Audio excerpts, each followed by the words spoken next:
Hello friends, फिर एक उत्तराखंड की सीरीज में एक नई वीडियो के साथ मैं नरेंद्र जोशी। जैसे कि लास्ट वीडियो में हमने पढ़ा उत्तराखंड में नेशनल पार्क के बारे में। आज हम उनकी डिटेल्ड स्टडी करेंगे एक एक करके। जैसे कि मैंने आपको बताया था, उत्तराखंड में 6 नेशनल पार्क हैं। कार्बेट नेशनल पार्क, गोविंद राष्ट्रीय उद्यान, फूलों की घाटी, नंदा देवी राष्ट्रीय, जनरली राजा जी राष्ट्रीय उद्यान। तो कुछ इस टाइप से हमारे राष्ट्रीय उद्यान हैं। उनमें से आज हम सबसे फर्स्ट स्टडी करते हैं। पहला है कार्बेट नेशनल पार्क।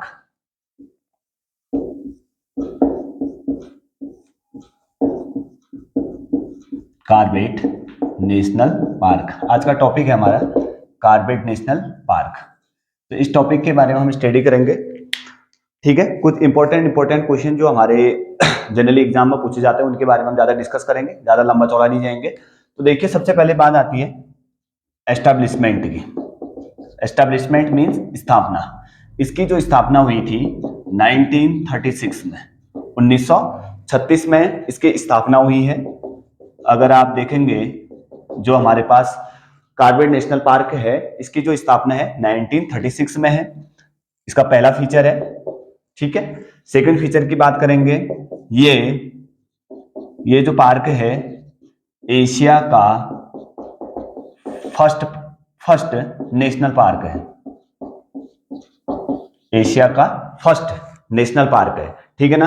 पूरे एशिया में अगर हम कहीं पे भी पार्कों की बात की जाती है तो सबसे पहला नाम किसका आएगा? Corbett National park.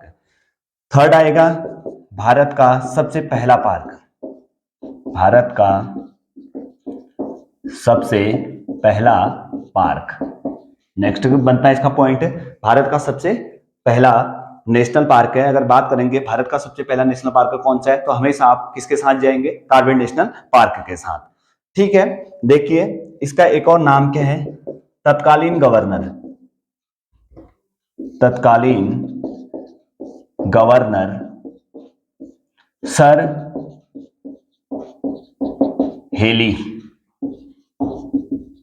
के नाम पर इसे हेली नेशनल पार्क भी कहते हैं। हेली नेशनल पार्क नाम भी दिया गया है। ठीक है ना। और स्वतंत्रता के बाद, यानी कि जब भारत को स्वतंत्रता प्राप्ति हुई थी उसके बाद से इसका नाम क्या रख दिया गया? Ramganga. Ramganga national park. Ramganga national park भी रखा गया।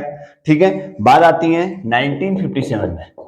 1957 ये सन इंपॉर्टेंट है। 1957 में जेम्स एडवर्ड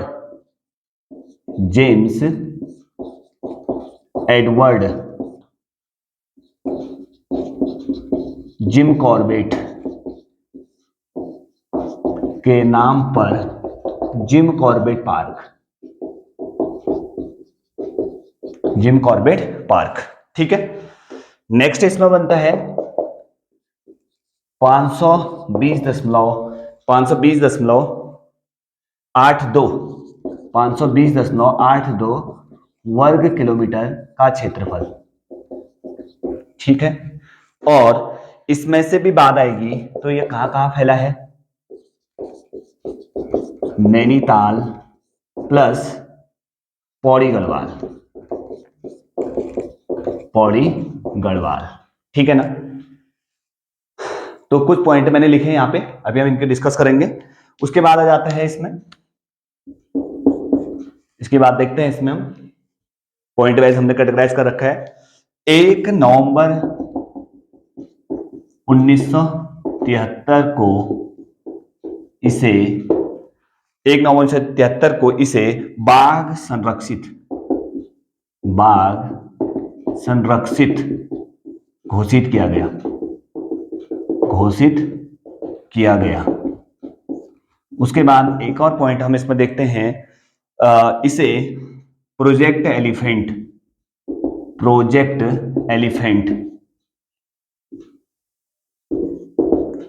स्थान दिया गया। प्रोजेक्ट एलिफेंट में स्थान दिया गया। और यहां पे पार्क में 570 प्रजातियां, इसकी बात करेंगे 570 प्रजातियां पक्षी वर्ग की एंड 25 प्रजातियां सरीसृप की, 25 प्रजातियां सरीसृप की और 75 स्पीसीज, यहां पर लिख देता हूं पॉइंट में, 75 स्पीसीज स्तनधारी की। तो देखिए फ्रेंड्स, जैसे कि मैं आपको बता रहा हूं कार्बेट नेशनल पार्क की बात कर रहे हैं हम, तो कार्बेट नेशनल पार्क में अगर आप देखोगे जनरली एस्टेब्लिशमेंट की बात आती है तो 1936 से है इसका स्थापना, और स्थापना के साथ साथ आप जाएंगे एशिया का जो ये पार्क है प्रथम है, यानी कि पूरे एशिया में सबसे पहला बनने वाला पार्क है, हमेशा उसके साथ जिम कॉर्बेट के साथ जाएंगे। अगर भारतवर्ष की बात करते हैं तो भारतवर्ष का सबसे पहला जो पार्क है 1936 में बना, और वो पार्क बना उत्तराखंड में, ठीक है ना। उसके बाद हम बात करते हैं फोर्थ पॉइंट यहाँ पे, तत्कालीन गवर्नर जो जनरल थे सर हेली के नाम पे सबसे पहले इसका नाम क्या रखा गया, हेली नेशनल पार्क। ध्यान दो, क्वेश्चन यही से अराइज होता है, कितने एग्जामों में, ग्रुप सी के एग्जाम में या उत्तराखंड के जो एग्जाम है उनमें ये क्वेश्चन पूछा जाता है कि निम्नलिखित में से कौन सा नाम किस पार्क का है, या हेली नेशनल पार्क के नाम से कौन सा पार्क का नाम जाना जाता है। तो यहाँ पर कनिष्ठ साहित्य में लास्ट ईयर जो प्रीवियस एग्जाम हुआ था उसी में जनरली क्वेश्चन देखने को मिला था कि हेली नेशनल पार्क को किस नाम से, अन्य नाम से जाना जाता है, तो वहां पर आपको बहुत सारे ऑप्शन दे सकता है, तो वहां पर आप ध्यान रखेंगे। तो हेली नेशनल पार्क इसका तत्कालीन गवर्नर जनरल के नाम पे था, लेकिन बात करेंगे ये कब तक था ये नाम, ये तत्कालीन गवर्नर जनरल के नाम पर रखा गया इसे हेली नेशनल पार्क। लेकिन उसके बाद करते हैं हम, जब स्वतंत्रता भारत को प्राप्ति हो गई थी, स्वतंत्रता प्राप्ति के बाद इसका नाम फिर एक बार चेंज कर दिया गया और इसका नाम रख दिया गया क्या, Ramganga national park. Ramganga national park इसका नाम रखा गया स्वतंत्रता प्राप्ति के 1957 के बीच के जो कालखंड था उस बीच में। लेकिन उसके बाद बात करते हैं हम, जो 1957 के बाद इसके में जो इसका नाम रखा गया जेम्स एडवर्ड जिम कॉर्बेट। तो प्रकृति प्रेमी जो थे जिम कॉर्बेट के नाम पर ही इसका नाम क्या रख दिया गया, जिम कॉर्बेट नेशनल पार्क, जो आज के डेट में चलता हुआ आ रहा है, ठीक है। इसका जो क्षेत्रफल है 520.82 वर्ग किलोमीटर क्षेत्रफल में यह छोटा सा पार्क है जो कि फैला हुआ है 500 कितना 520.82, तो अप्रोक्स हम मान लेंगे 521 वर्ग किलोमीटर क्षेत्रफल है इसका, जो कि दो जनपदों में फैला हुआ है। पहला जनपद इसका आता है नैनीताल और दूसरा आता है पौड़ी। तो नैनीताल में इसका कम हिस्सा लगता है और ज्यादा हिस्सा इसका कहाँ पे है, पौड़ी वाले क्षेत्र में। तो हम अमूमन ये मान के चलते हैं कि जैसे जनरली मेरे दिमाग में ये बनी रहती है कि कार्बेट नेशनल पार्क कहाँ है, हम नैनीताल चलते हैं, लेकिन ज्यादा पोर्शन इसका पौड़ी पे है, कम पोर्शन इसका नैनीताल है, ठीक है ना। उसके बाद सबसे इंपॉर्टेंट क्वेश्चन यहाँ से ये वाला क्वेश्चन बनता है, ध्यान दें ये क्वेश्चन आपके लिए बहुत ज्यादा इंपॉर्टेंट है, मैं रेड मार्क कर दे रहा हूं इसको। तो ये वाला जो क्वेश्चन है कभी कभार आ भी जाता है कि जो प्रोजेक्ट टाइगर था वो कब लॉन्च किया गया, तो 1973 सन पे जाएंगे हमेशा, लेकिन उनमें से भी सबसे पहले 1973 में 1 नवंबर 1973 में इस कार्बेट नेशनल पार्क को बाघ संरक्षित घोषित किया गया, क्योंकि यहाँ पे जो बंगाल टाइगर्स है उनको बचाने का काम जनरली इस पार्क के माध्यम से किया गया। तत्पश्चात इसको कुछ समय पश्चात प्रोजेक्ट एलिफेंट में भी, यानी कि 1992 अगर सन में अगर आप जाएंगे, प्रोजेक्ट एलिफेंट भारत में कब लॉन्च हुआ 1992, इसको फिर उसके बाद किस में भी डाल दिया गया, प्रोजेक्ट एलिफेंट में भी डाल दिया गया इस पार्क को। तो दो चीजों के संरक्षण पर विशेष स्थान रखता है, पहला तो आपका बाघ संरक्षित राज्य है, संरक्षित इसको घोषित किया गया, दूसरा क्या है प्रोजेक्ट एलिफेंट है।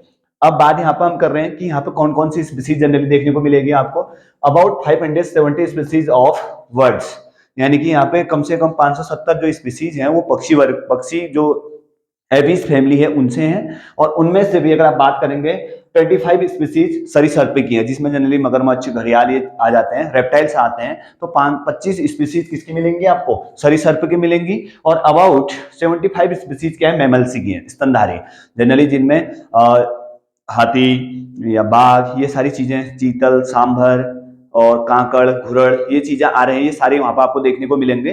तो ये अबाउट 75 स्पीसीज का प्रोटेक्शन यहाँ पे किया गया है। तो कुल मिलाकर हम राउंड ऑफ देखते हैं तो 1000 स्पीसीज समथिंग यहाँ पे आपको संरक्षित होती हुई नजर आएंगी। तो उत्तराखंड का जो ये कार्बेट नेशनल पार्क है ये वैसे भी इंपॉर्टेंट हो जाता है, क्योंकि यहाँ पे अगर बात हम यहाँ पर करते हैं कि सबसे ज्यादा पर्यटक कहाँ घूमने आते हैं, कौन से नेशनल पार्क में घूमने आते हैं, तो उसका नाम यहीं पे होगा। अबाउट 10 लाख से ज्यादा इसमें यहाँ पे प्रतिवर्ष जो टूरिस्ट है, इको टूरिज्म को जो बढ़ावा देता है, वो लोग यहाँ पे घूमने आते हैं, विदेशों से सैलानी घूमने आते हैं, उत्तराखंड के बहुत सारे लोग यहाँ घूमने के लिए जाते हैं। तो कहने का तात्पर्य क्या है कि जो हमारा कार्बेट नेशनल पार्क है उनमें से हमारे पास 3 या 4 क्वेश्चन जनरली आपको अराइज होता हुआ नजर आएगा। तो पहला आता है स्थापना की, 1936 में आपको बता चुका हूं।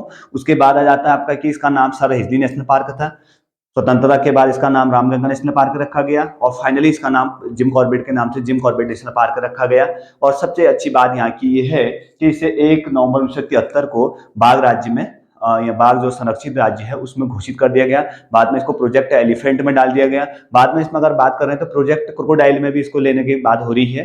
तो कहने का तात्पर्य क्या है कि जो जिम कॉर्बेट नेशनल पार्क है उत्तराखंड के जो आपके जो वन्य जीव संरक्षण अभियान है उनका एक अमूल्य हिस्सा है। तो आज की वीडियो में हम देखेंगे इतना ही। बने रहिए वीडियो में। अगर आप देखेंगे अगला सीरीज जो इसकी आएगी और पार्कों की हम बात करेंगे तो सबसे इंपॉर्टेंट यहाँ पे यही बन जाता है। बने रहिए मेरे साथ। देखने के लिए आपको यहाँ वीडियो को लाइक करिए, सब्सक्राइब करिए। चैनल को अगर नए हैं तो चैनल पे आप सब्सक्राइब करके चैनल के माध्यम से आप जीके की अपनी प्रिपरेशन कर सकते हैं। Thanks for watching NJ classes. Thanks.